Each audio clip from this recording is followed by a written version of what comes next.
Good morning everybody. How are you? Hope you all are fine.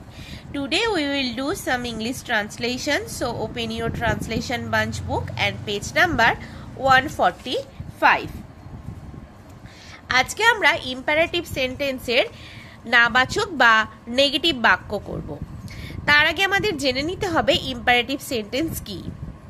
তোমরা এর আগের ক্লাসে অর্থাৎ ক্লাস 1-এ ইম্পারেটিভ সেন্টেন্সের উপর ট্রান্সলেশন করেছো কিছুটা।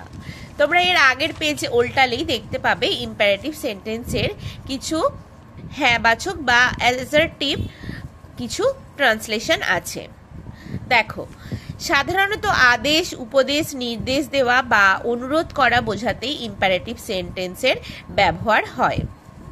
যেমন ধরো, এটা করো, জানালাটা বন্ধ করো, ওখানে বসো, এগুলো সবই দেখো কোনো কিছু আদেশ করছে বা কিছু উপদেশ দিচ্ছে বা কিছু নির্দেশ দিচ্ছে, এগুলোকেই আমরা ইম্পারেটিভ সেন্টেন্স বলে থাকি। আর একটা জিনিস খেয়াল করবে, এই ধরনের সেন্টেন্সে সাবজেক্ট অনুপস্থিত থাকে, অর্থাৎ সাবজেক্ট থাকে না, উহ্য থাকে। যেমন ধরো, এখানে এসো, এখানে আমরা কোনো সাবজেক্ট বা কর্তাকে দেখতে পাচ্ছি না, সেটা উহ্য আছে। এটা নাও, এক্ষেত্রেও তাই। এই সমস্ত সেন্টেন্সগুলোতেই সাবজেক্ট উহ্য থাকে। এগুলো আমরা করেছি।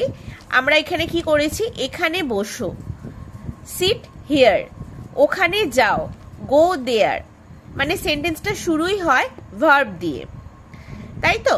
এবার আমরা এটারই নেগেটিভ সেন্টেন্স করব বা নাবাচক সেন্টেন্স করব। দেখো, খেও না, কি লিখবো? ডু নট ইট, মানে শুধুমাত্র ভার্বের আগে একটা ডু নট যোগ করব। হেসো না, ডু নট লাভ, একটা শুধুমাত্র ডু নট ইউজ হয়েছে, ডু নট বা ডোন্ট, যা খুশি ইউজ করতে পারো। জলটা পান করো না। আচ্ছা, প্রথমেই দেখো রয়েছে রোদে দৌড়িও না। যদি বলতো রোদে দৌড়াও, তাহলে আমরা কি করতাম? Run in the sun.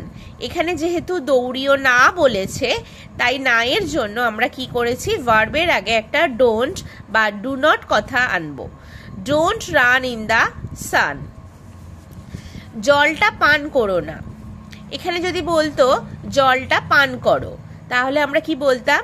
Drink the water.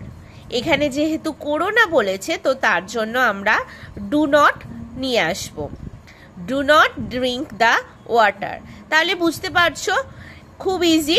শুধুমাত্র ভার্বের আগে তোমরা একটা ডু নট কথা যোগ করবে, তাহলেই এটা নেগেটিভ সেন্টেন্স হয়ে যাবে। খাবারটা খেও না, do not it the food. এখন খেলো না, ডু নট প্লে নাও। লিখো না, ডু নট রাইট। ধূমপান করো না, ডু নট স্মোক। এখানে বসো না, ডু নট সিট হিয়ার। দিনে ঘুমিও না, দিনে ইংলিশ দেওয়া রয়েছে বাই ডে, তাহলে ঘুমানো ইংলিশ কি? স্লিপ।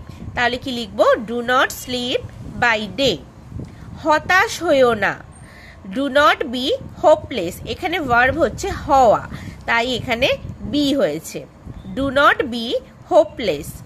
দুর্বল হইও না, এখানেও ভার্ব হচ্ছে হওয়া, তাই ডোন্ট বি উইক বা ডু নট বি উইক। এই 1 থেকে 10 পর্যন্ত তোমাদের বইতে কাজ থাকবে, ক্লাসে করানো হবে। যদি বুঝতে সমস্যা হয়, তোমরা আমার থেকে নেক্সট দিন ক্লাসে এসে জেনে নেবে। সকলে ভালো থাকবে, বাই।